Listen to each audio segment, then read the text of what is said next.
Hello everybody, thank you for coming, especially in your lunchtime. My name is Moran, I'm the audience editor at The Guardian, and I want to show you OFAN, and hopefully you'll come away from this not just thinking that it's very whizzing, which it is, we're very proud of it, but also some other things, particularly about collaboration between editorial and Newsgeist, and also about establishing a culture of newsroom analytics. So the story behind OFAN is that 5 years ago I was quite depressed. I was the SEO editor at The Guardian. I had previously been a sub-editor. I took a pay cut to take that job. And it was very difficult for me to get anything done to change the culture.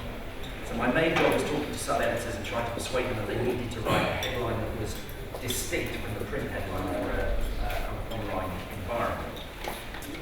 And many of the conversations I had with them went something like this. I said, I think you should probably do this for this headline. It's about this person, so we mentioned them in the headline. They'd say, thank you very much for your thoughts, and then move forward.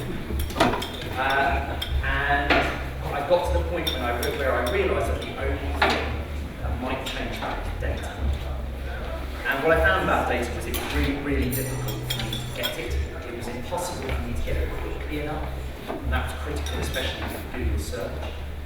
And nobody else could really get it. We had Omniture, a long-term kind of analysis, and because Omniture costs money by login, only very, very important people had access to Omniture. I had some argument to get access myself at that point. And so, in desperation, what I did was I stood up in front of a group of developers I'd never met, and I told them that I couldn't do my job. We run hack days at The Guardian, and usually they're kind of general, but I was really lucky. They said, we'll do this one around you. So I just told them what I did during the day and the things I wanted to do. And what happened was a guy called Graham Tackley, who was our head of architecture at that time. Job title. He came up to talk to me, and Graham's a really, really interesting man, the cleverest guy I know.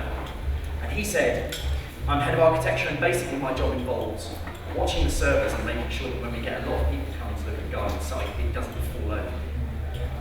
And Graham at that point was very, very frustrated because Graham could earn a lot of money elsewhere, but he wants to work for us because he's interested in journalism, and he wasn't anywhere near it. So he said, I think I can hack you something up really fast. We'll hit the log files, and I'll draw about 10% of the traffic. And at the end of that day, less than 24 hours later, I had a view, all it was a top 20 showing the last 3 minutes of data. And it told me where those people were coming from. And it was, it's no exaggeration to say that 3 minutes of looking at that taught me more about everything I've read about the internet, specifically about how journalism works on the internet. The next phase was, I begged him not to turn it off, because you're supposed to turn off Hack Day projects. It was running on his local computer. So every morning, when one of our cleaners came in and turned off his computer, I effectively went blind. And I guess the next big step in the process was, I think Graham directly asked Tanya if we could kind of work on it a bit more, and he turned it into a proper product, so we use our own tracking thing, just like Charlie or anyone else. And then the next bit was we realised if it was useful to me, it should be useful to other people. And so then it became about democratizing the data. And so OFAN, what you're going to see as well is the result of long conversations between Graham and me, initially, and then between Graham and people I introduced him to on the editorial floor, with me, and so it's not product managed in any kind of natural way. Tanya, it's been amazing that we're in an organisation where an idea like that is recognised and valued in time. But Graham pretty much worked on it on his own for the first year in terms of developing. Then Phil Wills, who is another absolute genius, came on the team, and now we also have Matthew O'Brien, but they all do other jobs as well. Indeed. They are phenomenally brilliant people. So, a big question we get is, why not Chartbeat? And in many ways, what you're going to see is it's not that distinct from Chartbeat. But to me, the reason why not Chartbeat was this didn't start with me going to the CEO and saying, please can we build a fully featured internal analytics system. the real value is the organic growth of it and the way it's responded to editorial requests. And I think the real endorsement of that is last month 950 people at The Guardian used this tool, and none of them feel like they have to. It's because they love it. So at the most basic level, if you've got a Guardian email account, then you can access it anywhere in the world, on mobile as well. You go to the article that you're interested in, and this is pretty much the main journalist's kind of approach, and then you just click one button. So this is a piece from yesterday's newspaper from our family section. It's an interview with Stephen Hawking's wife, and you just click that. And then you have the story of the story. We're really clear and contextualised about the content up there. We give as much detail as we can because everything starts with an article. Nothing makes sense out of the context of that. Page views, the dreaded page views. The reason we use page views is when you're trying to democratise data, it really helps if everyone knows what a page view, what the metric is. And if I ask 20 journalists at The Guardian what a unique visitor is, I'll get 20 different answers. So one of the things about page views I love is it's simple. And actually, whilst it has problems, most of us are kind of aware of what those are, pretty obvious. But then the next thing is media attention time. Now, I've mentioned some of the problems I have with that metric, but I still think that blend of the two gives us something in between scale and levels of interest. I'll talk about how we do that in a minute. That graph is the single most important graph on the whole page. It is referrer data minute by minute. I'll come back to that. But then what you've got over here is the simplest action that we take. That tells us whether we promoted this article on our main social brand pages and on our fronts. And so the simplest thing that can happen is a journalist who's sweated blood over an article can see if we are promoting it. And if we are not promoting it, I want them to call me an article wrong. We've done lots of experiments at The Guardian around what's the bottom bit of your content that never does well. Right? What you do is you look for the magical bottom 10% and then you just don't write it. And what really interests me about it and what looking at data teaches you is those pieces have nothing in common at all. They could be about anything, by anyone, published at any time. The only thing they have in common is we have not promoted it ourselves. And you'd be surprised at how often that happens, not so much anymore. So everything here is designed to be either actionable or really, really interesting. So if you scroll down, what you next hit is where is this being read geographically. So you can see it at glance. A lot of this is driven from the UK. There are good reasons behind that. But one of the things I love is the profound works in the way that the journalists expect it to. So if I want to find out where in the rest of the world it's being read, I click it, and it gives me some more information. Those crazy Canadians are enjoying this. And if you're doing it in the UK, it breaks down what's happening. If you really want to get something nice and visual, bung it on a map.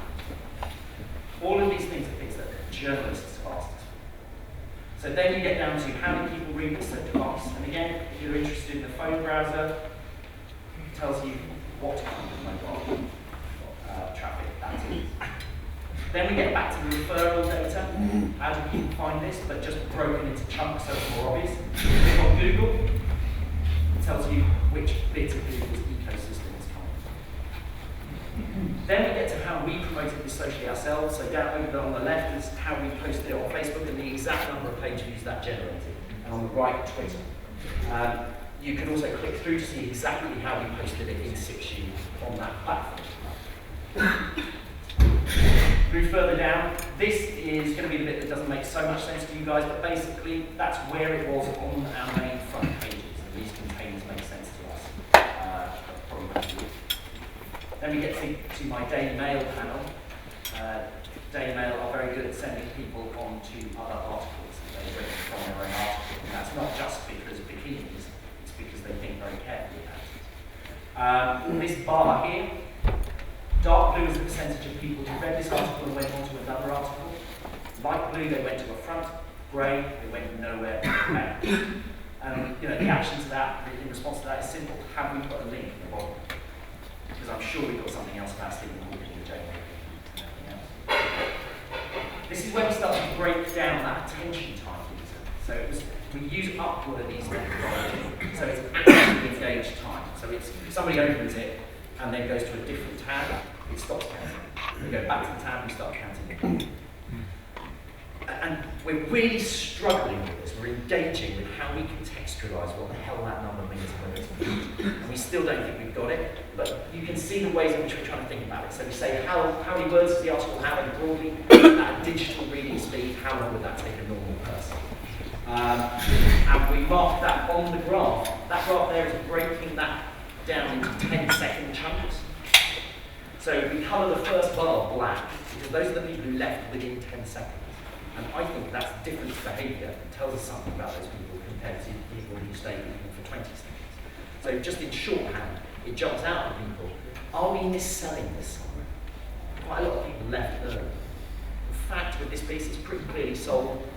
My suspicion is it's a bit too long for some of the people who turned up at it for that point in their lives. We're thinking about other ways we can benchmark stuff. We're interested maybe in going, well, what's the average length of time for other articles within this tag and things like that. The lovely thing about OFAN is we'll chuck it at it, release it and see what people think. The other thing I should say about OFAN is when it started, I think I said it contained 3 minutes of data and then threw it all away. It now contains 14 days worth of data. Consistently the thing that most editors ask us for, please go back wrong. Can you go back to the beginning of time? That's wonderful, I would love it to do that, but in terms of processing of data, I think we hit 1 billion pieces of data in a week not that long ago, so it's fast. We do keep the data, that's an extremely good point, and we move it to a warehouse for longer term analysis. We also get every single search term that we know of, obviously Google goes past everything there, and then we get to what other people said about this. So every single tweet which referred to any traffic at all from Twitter and exactly what the tweet was, it's kind of obvious. Did somebody else describe this better than we did? This comes about from an early experience I had where a 2002 pre-optimization piece published a comment piece about dolphin intelligence suddenly started getting huge amounts of traffic, and it was coming from Reddit. It was a print piece, and the headline was, it was a, I'm going to forget the headline. Deep print piece was the headline. Oh. Very nice. Yeah, lovely print headline. Terrible print. So its history was from 2002 up until, I think that was about 2009, it had 100 pages. And then in a day it hit Reddit, and it had 200,000 by the end of the day. And I looked at what the Reddit, how the Reddit had sold it. God knows how they found the fucking thing, I have no idea.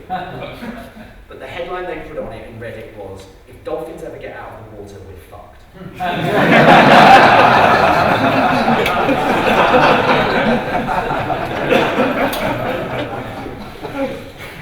Now, I mean, swearing obviously fine, but that Redditor saw what was valuable about that piece and sold it. And so it taught me a real lesson about whether or not we're the best people to optimize our content or other people. What I would dearly love in this section is, what did other people say about this on Facebook? But Facebook won't give us that information quite the way we want them to. I sincerely hope they change their minds. I'm going to come back to the top graph. So, minute by minute referral data. So, that first, so medium blue is Guardian referral. So that first lump you see, is it going on, I think, the culture front. That sudden massive lift, that's going on our front page. In fact, if I hover over the little flag here, you can see exactly where they go up in different places. That first initial dark blue Facebook lift is when it was posted on our Australia Facebook brand page. That big lift there, that was me putting it on our UK Facebook brand page. And what's interesting to me about this piece, for a feature piece about Stephen Hawking, is the Google traffic actually. I wasn't expecting that, but clearly quite a lot of people are generally looking at Stephen Hawking. And then that was me at the end, the aquamarine is me tweeting it through our main Guardian account. Red is unknown, or what a lot of idiots call dark social. I hate the term dark social. I try not to use it, it sounds like it was invented by a 14-year-old boy. But most importantly, social is a massively misleading thing to say about it. There is social, there is email, there was a lot of good. So we cut unknown traffic into two types. We do unknown to front, which we think is a good proxy for bookmarks or typed, and unknown to content, which we know is something else. When it really starts to make sense is when a journalist, they see the first one and they go, that's really interesting, is when the journalist sees one that looks different, and it's that graph that really makes it go pink. So this was our Real Madrid Juventus live blog a few days ago.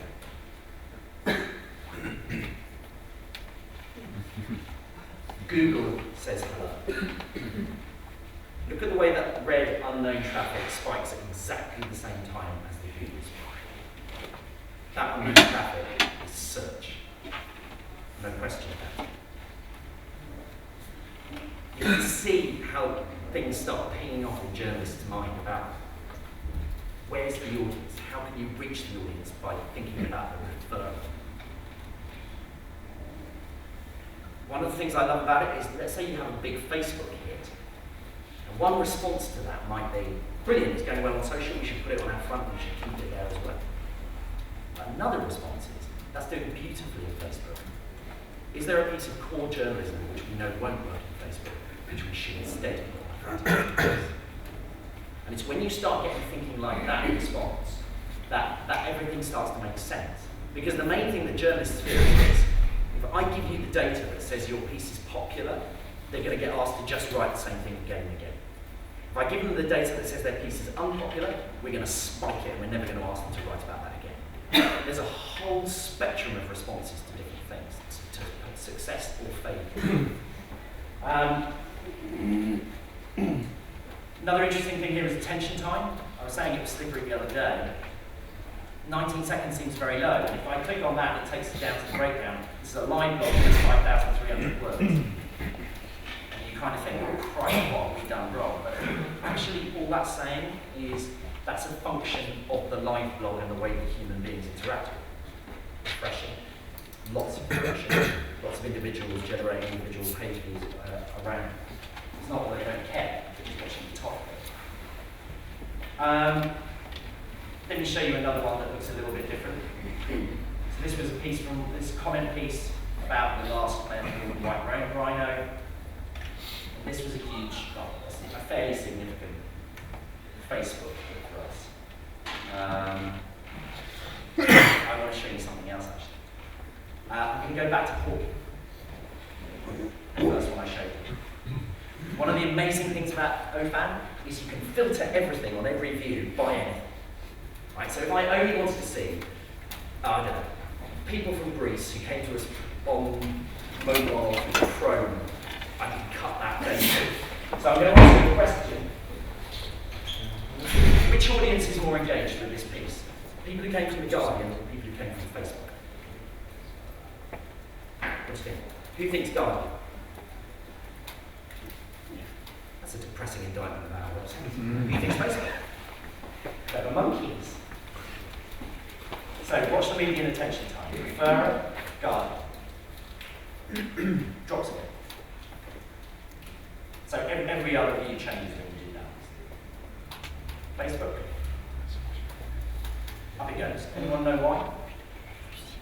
Because people are more likely to be interested in that particular type of content if they stumble across it serendipitously on a social platform than they are if they find it on a website. I'd agree with you if we saw this consistently with in-Facebook referral versus Guardian referral, but we don't. It's an interesting point. I think this is to do with the fact that most of that referral from Facebook was driven by the brand page post.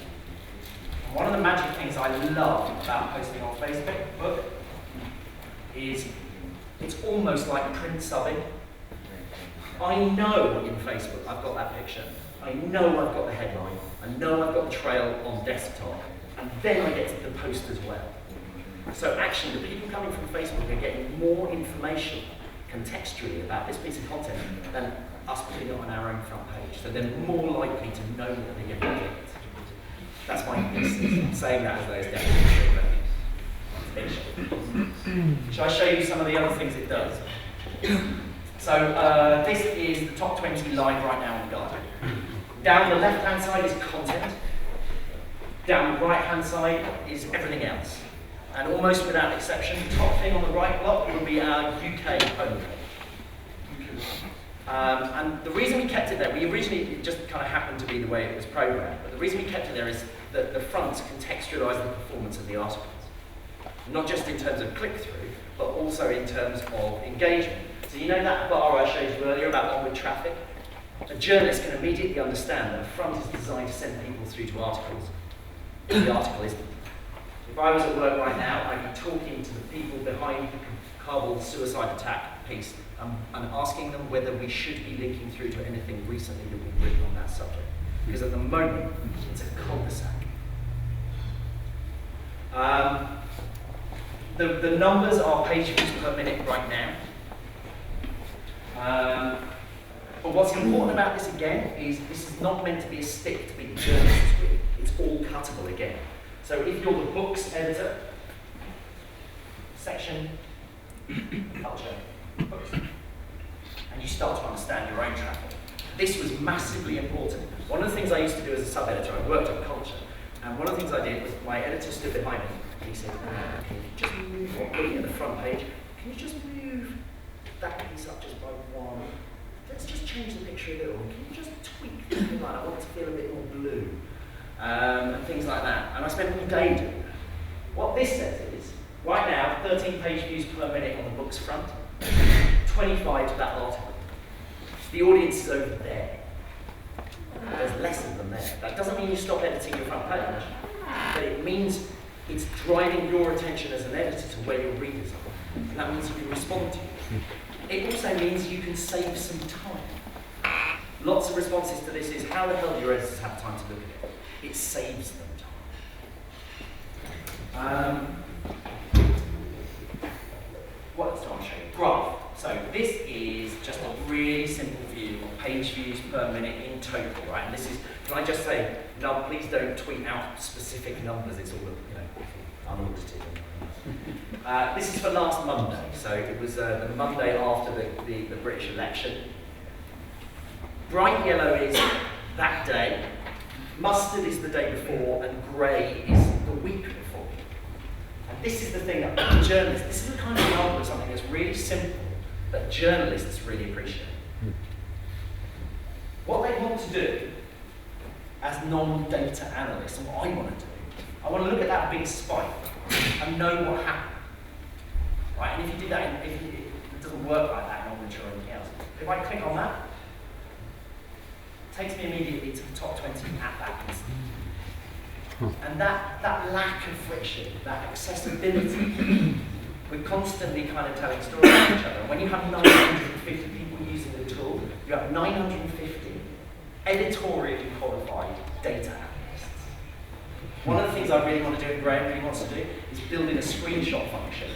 You just grab the screen and it drops it straight into a blog, hosted on OFAN, where you can just go, this is really, really, really interesting. And start a conversation. We have, this is one of the simplest views, it's just the last 50 articles we've published, and this comes back to that thing I was saying about promotion. When you're publishing 500 pieces a day, things fall between the cracks. So all this is what have we got? Our comments on where is it produced, which front's it on, have we tweeted it, etc., etc., etc. This is a view that I love. Nothing complicated about this. This is because I wanted to talk to print editors. So all this is exactly the same information. It's just arranged by the page number on which it appears in print. And that just means the guy who's edited the G1 section yesterday, and he's really interested in the piece on page 17, can find it. I love the fact that we have a digital product, a purely digital native product with print content in the menu.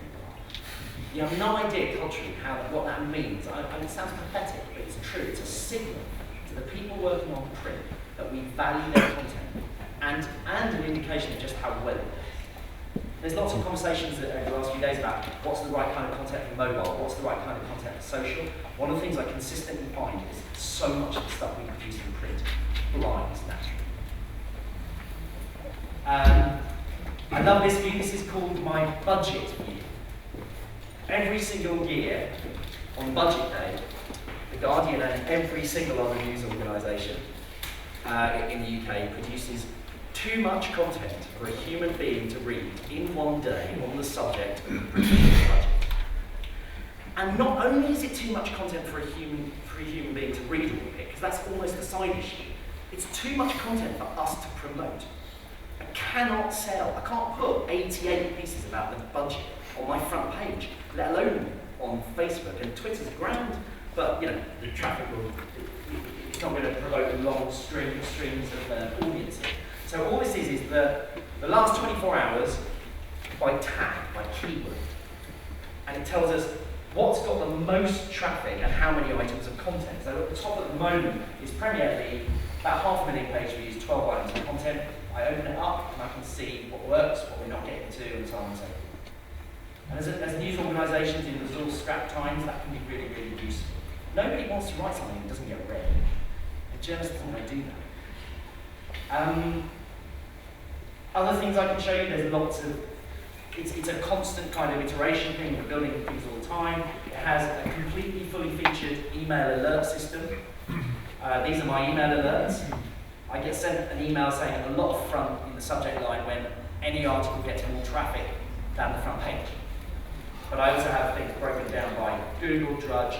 It's completely defined by the human being who's running. So if you're a books editor, you start to learn naturally what's good for your site or for your section. I'm all for benchmarking, but I also don't necessarily like bringing in an algorithm where it actually stops people thinking.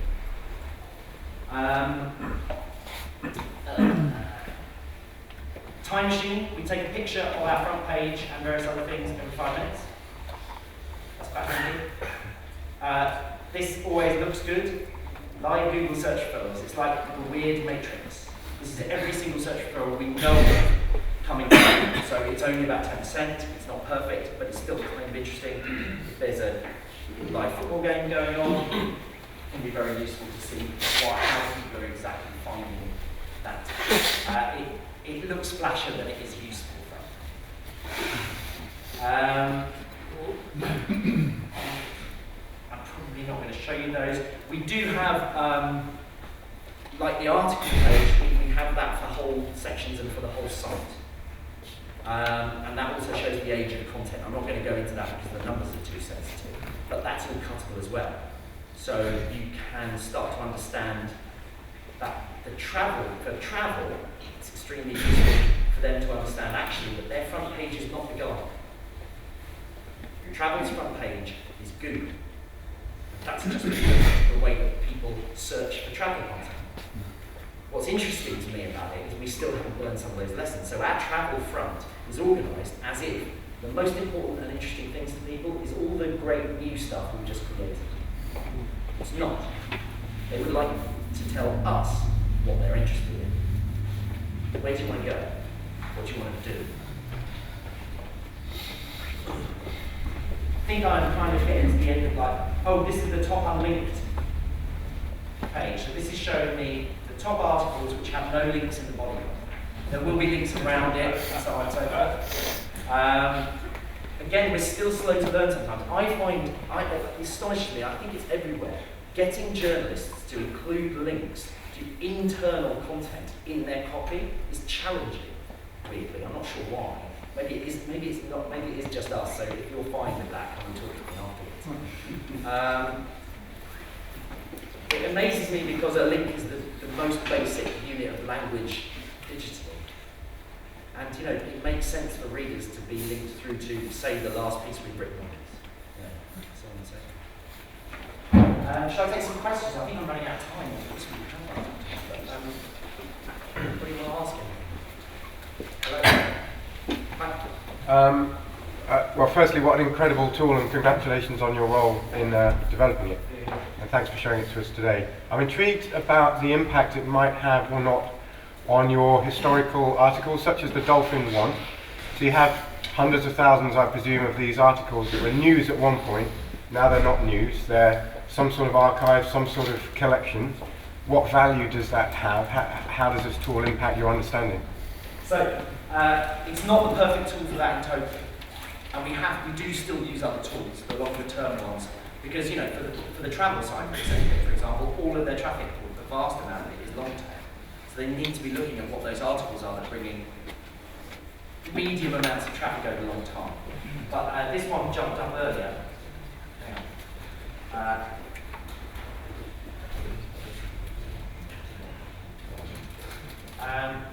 How to make a shooter's sandwich. I was just watching iPhone earlier, and this is from 2010. Now it's not fast, but what you suddenly see is a sudden lift from Google, which also turns into lift from The Guardian, because that piece was then, because of the velocity of it, got pushed into most views. But that is, I would guarantee that somebody on telly in the UK has just mentioned what a shooter's sandwich is. And a large number of people have jumped into searches as a result. So we can see those spikes coming back as well. Do you use this to optimize native as well? Native content? Native content in what sense? As in? Yeah, so advertorials, sponsorships, well, Guardian professionals have access to it, it works on it. Okay. Anything that's on the Guardian domain can be seen. We don't share it with advertisers though. Okay. Chris, can we just go, you're talking about the bottom 10% of articles that appear to get the least traffic. And that's a question I'm interested in as well. And I think if I understood you correctly, you said that the only thing they have in common is that they weren't promoting very effectively. Can you just say a bit more about it? Because it seems to me that it doesn't completely negate the idea that some of them should just never been written in the first place. They're not very good, and however much promotion they got, they just weren't interesting. Point one. And secondly, although you have to work harder across a full range of your output, you know, there comes a point where not everything can be promoted equally, because there's only so much room on the home estate and there's only so much room on your Facebook feed. So some stuff is going to get less promotion, and so you need to sort of strip out the promotion effect to understand the intrinsic merit or otherwise of that piece of content. Is that how you think about it, or you tell me how you think about it? It's an interesting question. I worry about attacking quality through metrics. Yeah. But what is the question then? If it's not a reflection of quality, then what are we asking? In terms of the promotion side of things, Yes. what you're seeing is a tool that is partially to solve a different problem. And that problem was there's a lot of content we're not promoting at all. Right, so, but then I agree with you. Then you get to a point where you go, well, we are pushing this stuff, and still stuff isn't flying. Yeah. I mean, to me, I do think there is a natural digital reaction. You know, you've got all this space. Yeah. There's no limit. Let's just keep doing it. And that's one of the reasons why I have that keyword by keyword page. Because, you know, it's not just on your front page, it's also in search. You can't be top of budget 2015 for the same thing twice. Yeah. So I think those things are all chipping away at it. Ultimately, you're right. Quality control, to me, it's just pure editorial. But you are trying to shrink that 10% all the time somehow. Either work out, can it be promoted better, or did we have to do it for some other reason, even though we know it will never be popular, or perhaps find that maybe we should never have done it. The other thing that's worth bearing in mind is some things just get unlucky. Yeah, exactly. Yeah. But that also reminds me about, it's one of the things about content surprising you. You know that thing in the New York Times I showed the other day where if we follow traffic, we don't need bright stuff about Angelina Jolie. One of the interesting fallacies about that, which Malcolm knows too well, is if you're writing about Angelina Jolie, yes, there is a huge potential Google search audience, but you're going into combat with the main. Henry, you were going to say something as well? Sorry. No. I mean, I was going to add things that we're all in the long tail business. Yeah. So there's always going to be a long tail, and there's always going to be a reason to be set. So I actually think, and I'm speaking very personally, but I actually think the way that all of us should be thinking about it is how we manage the long tail and what is the shape. Yes, I agree. That's why I'm interested. Yeah, exactly.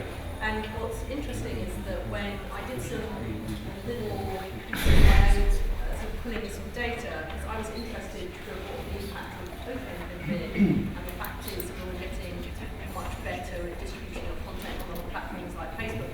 And if you look at the Guardian's long tail, so one, we can see that the long tail was lifted.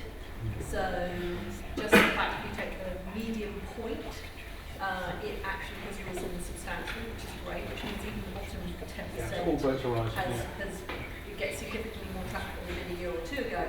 But also the shape is beginning to change. It's becoming less sort of steep, it's becoming more shallow, etc. So the changes are not huge, but it is beginning to shift, and I would encourage everybody to have a look at that, because I personally think it's really important. Richard should be here. He's telling me to wind up. Can we maybe talk afterwards? I'll happily chat afterwards, but I think we've got to finish. I'm really sorry, but thank you for listening.